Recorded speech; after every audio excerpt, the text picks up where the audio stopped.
إخوة الإسلام معشر المؤمنين أيتها الأخوات روى الطبراني في الكبير وابن أبي الدنيا في قضاء الحوائج من حديث عبد الله بن عمر رضي الله عنهما قال جاء رجل إلى رسول الله صلى الله عليه وسلم فقال يا رسول الله أي الناس أحب إلى الله وأي الأعمال أحب إلى الله فقال رسول الله صلى الله عليه وسلم أحب الناس إلى الله أنفعهم للناس وأحب الأعمال إلى الله سرور تدخله على مسلم أو تكشف عنه كربة أو تقضي عنه دينا أو تطرد عنه جوعا ولأن أمشي مع أخي في حاجة أحب إلي من أن أعتكف في هذا المسجد شهرا ومن كف غضبه ستر الله عورته ومن كظم غيظه ولو شاء أن يمضيه أمضاه ملأ الله قلبه رجاء يوم القيامة ومن مشى مع أخيه في حاجة حتى يثبتها له أثبت الله قدمه يوم تزل الأقدام وإن سوء الخلق يفسد العمل كما يفسد الخل العسل. Allahu Akbar. Il a été rapporté ce hadith chez At-Tabarani dans son Mu'jam al-Kabir et chez Ibn Abi Dunya dans Qada al-Hawa'ij d'après Abdullah ibn Umar radiyallahu anhu wa an abih, et il nous raconte qu'un homme est venu voir le messager d'Allah sallallahu alayhi wa sallam et lui a posé cette question. Et il lui a dit: ô messager d'Allah, qui sont les gens les plus aimés auprès d'Allah? Et quels sont les actes les plus aimés d'Allah?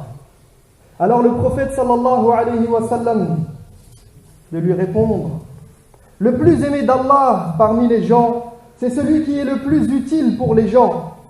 Et les actes les plus aimés d'Allah sont, et il va nous citer quelques actes qui font partie des actes les plus méritoires.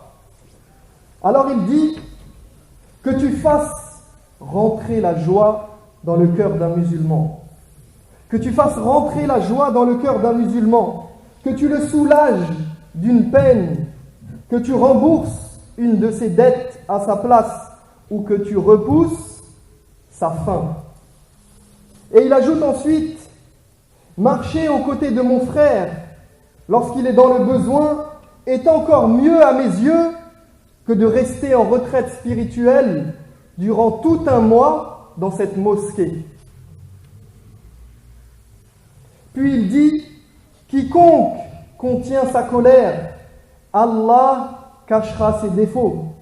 Quiconque domine sa rage, alors que s'il le voulait, il pourrait l'exprimer, c'est-à-dire qu'il en a la capacité et que rien ne l'en empêche.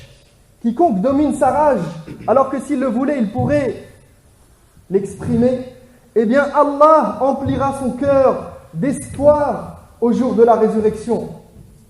Il dit ensuite: quiconque apporte son aide à son frère musulman lorsqu'il en a besoin, jusqu'à ce que son affaire soit concrétisée, Allah affermira ses pas le jour où les pas seront hésitants, le jour du jugement où les pas seront tremblants, hésitants.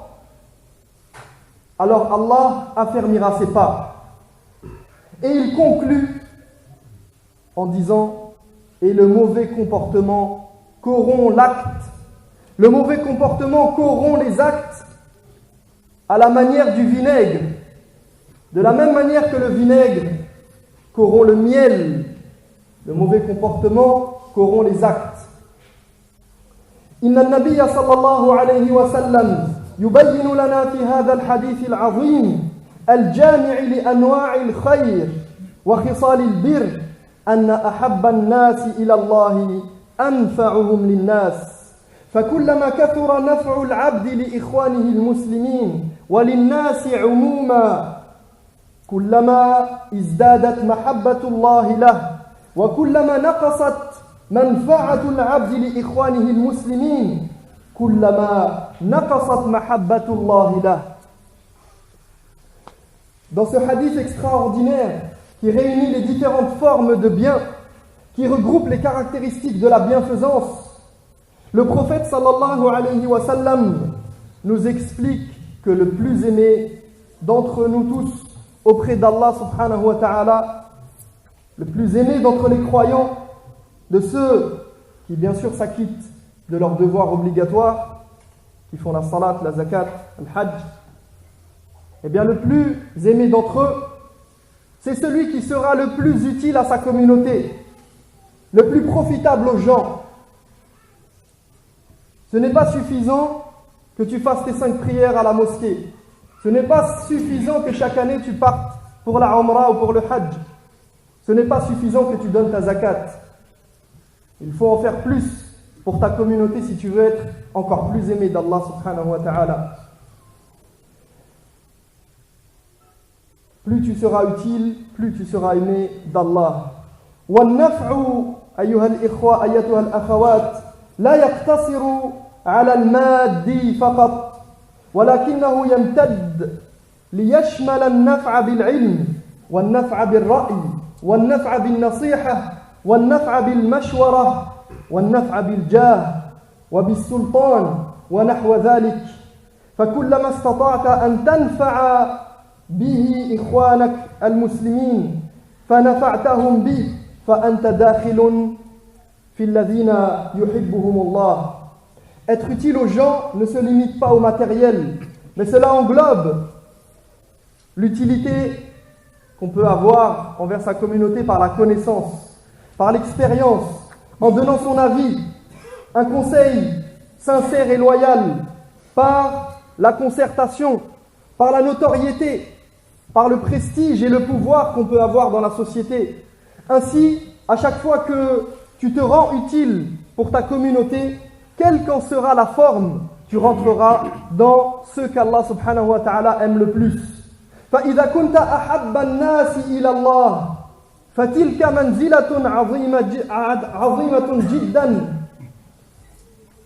إذا كنت أحب الناس إلى الله فتلك منزلة عظيمة جدا ودرجة عالية رفيعة ذلك أن محبة الله للعبد شيء عظيم فإن الله إذا أحب عبدا أحبه أهل السماء والأرض وإن الله إذا أحب عبدا لا يعذبه كما في الحديث عن النبي صلى الله عليه وسلم إن الله إذا أحب عبدا نادى جبريل يا جبريل يا جبريل إني أحب فلانا فأحبه فيحبه جبريل فينادي جبريل في أهل السماء إن الله يحب فلانا فأحبوه فيحبه أهل السماء ثم يوضع له القبول في الأرض.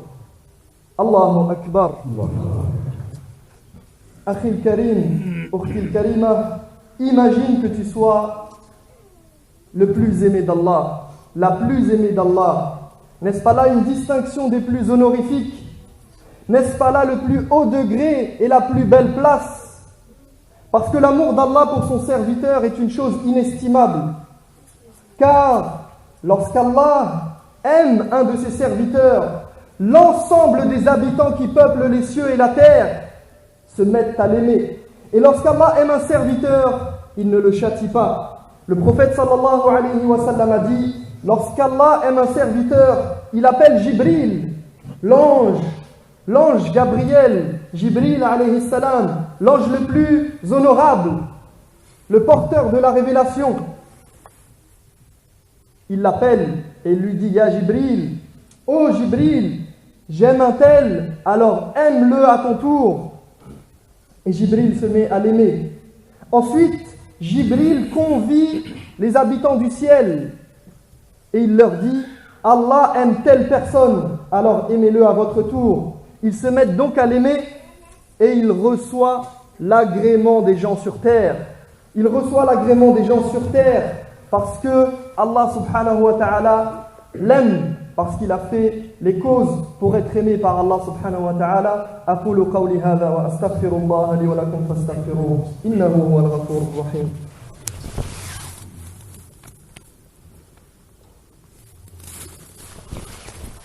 الحمد لله رب العالمين والعاقبة للمتقين ولا عدوان إلا على الظالمين وأشهد أن لا إله إلا الله وحده لا شريك له وأشهد أن محمدا عبده ورسوله فأحب الأعمال إلى الله سرور تدخله إلى أخيك المسلم وهذا يختلف باختلاف الأحوال والأفراد فقد يتحقق السرور في قلب المسلم بسؤال أخيه له وقد يتحقق بزيارة أخيه له وقد يتحقق بهدية أخيه له أو أي شيء سوى ذلك فالواجب على كل مسلم أن يعمل جاهدا على إدخال السرور على قلوب إخوانه المسلمين وأن يحذر كل الحذر أن يدخل الحزن والهم والغم والشكوك وما إلى ذلك على قلوب إخوانه المسلمين. Un des actes les plus aimés d'Allah, c'est donc la joie que tu fais rentrer dans le cœur du musulman. Et ceci diffère selon les situations et selon les personnes. Il se peut que tu fasses naître de la joie chez quelqu'un simplement en demandant après lui, en visitant cette personne, en lui offrant un cadeau. Il est donc important que le musulman fasse son possible pour susciter la joie dans le cœur des musulmans et qu'il fasse extrêmement attention et qu'il prenne garde à ne pas susciter chez eux l'amertume ni la tristesse. ومن أحب الأعمال إلى الله أن تكشف عن مسلم كربة والكربة أيها الإخوة هي الشدة العظيمة التي توقع صاحبها في الهم والغم ولقد وعد الله سبحانه وتعالى على لسان رسول الله صلى الله عليه وسلم أن يرفع كرب الآخرة عمن يرفع كرب الدنيا عن المسلمين قال صلى الله عليه وسلم من نفس عن مؤمن كربة من كرب الدنيا نفس الله عنه كربة من كرب يوم القيامة. Parmi les actes les plus aimés d'Allah, soulager un croyant de sa peine, de sa difficulté, de son souci. Cela englobe les situations les plus délicates et les plus compliquées qui génèrent de l'inquiétude et de l'angoisse chez le musulman. Et Allah a promis, à travers les propos de son prophète, sallallahu alayhi wa sallam, que les angoisses de l'au-delà seraient épargnées à tout croyant qui atténuerait les difficultés que rencontrent les autres croyants.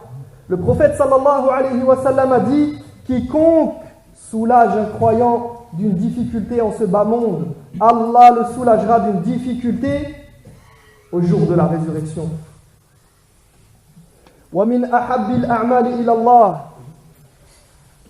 أن تقضي عن مسلم دينا وأن تطرد عنه جوعا فيجب على أصحاب الأموال أن يتفقدوا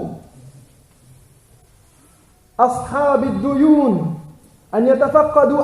الديون والغارمين حتى يسعوا إلى سداد ديونهم وقضاء حوائجهم.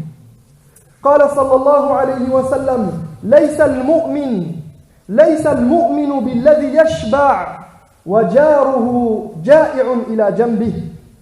Parmi les actes les plus aimés d'Allah, il y a le fait de rembourser la dette de quelqu'un. Rembourser sa dette à sa place. Il faut donc que les gens qui ont la capacité, ceux à qui Allah subhanahu wa ta'ala a donné ses faveurs et qu'il a comblé de ses bienfaits, eh bien qu'ils agissent en sorte de combler les dettes des gens qui n'en ont pas la capacité. Et il y a derrière ceci une énorme récompense.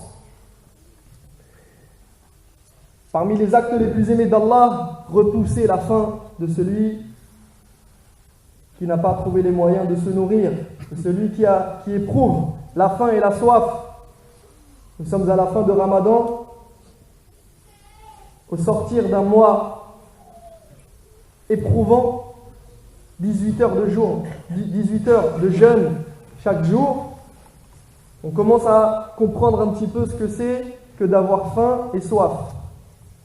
Le prophète sallallahu alayhi wa sallam dit: le croyant n'est pas de ceux qui mangent à leur faim alors que leurs voisins d'à côté, eux, meurent de faim.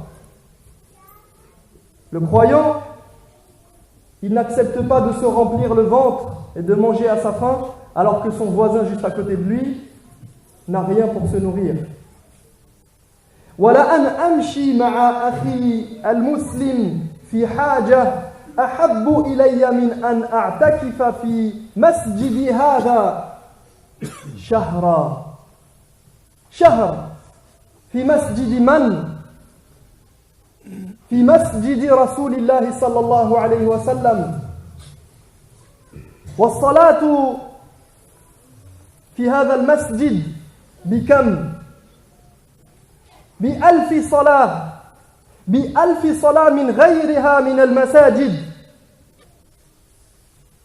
فكم من الصلوات سوف تؤدي في شهر، من خلال شهر، وأنت معتكف في هذا المسجد. ومع ذلك يقول النبي صلى الله عليه وسلم: لا أن أمشي مع أخي المسلم في حاجة له خير وأحب إلي من أن أعتكف في هذا المسجد شهرا. Marcher aux côtés de mon frère musulman dans le besoin, nous dit le prophète sallallahu alayhi wa sallam, est préférable à mes yeux que de rester en retraite spirituelle dans ma mosquée un mois durant. Dans la mosquée du prophète sallallahu alayhi wa sallam, la prière, elle vaut 1000 prières faites dans les autres mosquées. 1000 fois plus, elle a 1000 fois plus de valeur. Combien de prières peut-on faire et va-t-on faire pendant un mois durant en retraite spirituelle dans la mosquée? Imagine. Et pourtant le prophète sallallahu alayhi wa sallam nous dit: je préfère marcher aux côtés de mon frère et l'aider dans ses problèmes que de faire la retraite spirituelle pendant un mois dans ma mosquée. Est-ce que tu prends conscience de la valeur de cet acte? قال صلى الله عليه وسلم: من كان في حاجة أخيه كان الله في حاجته. Le prophète sallallahu alayhi wa sallam a dit: celui qui marche aux côtés de son frère, celui qui s'occupe de son frère, Allah s'occupera de lui. ومن كف غضبه ستر الله عورته.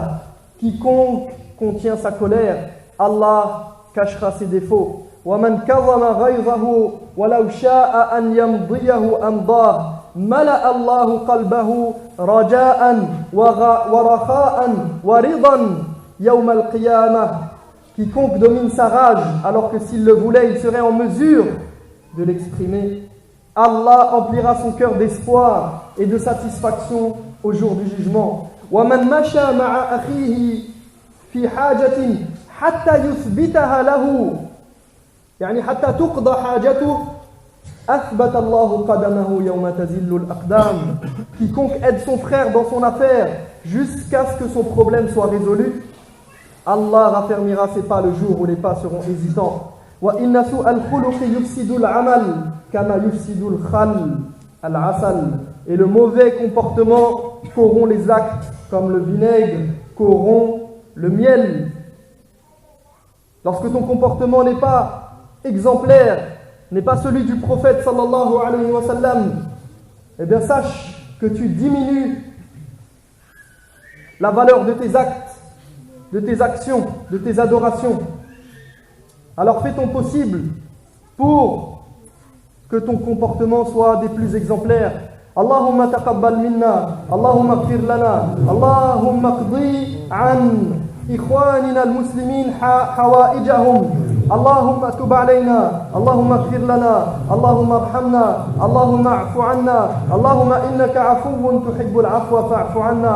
اللهم نفس كروب المسلمين في كل مكان، اللهم فرج كروبهم وذهب همومهم ويسر أمورهم.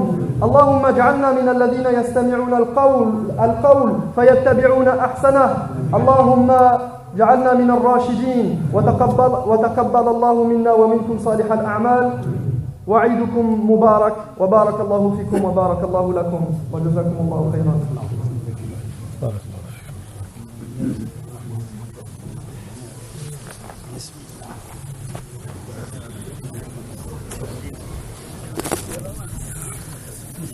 كل عام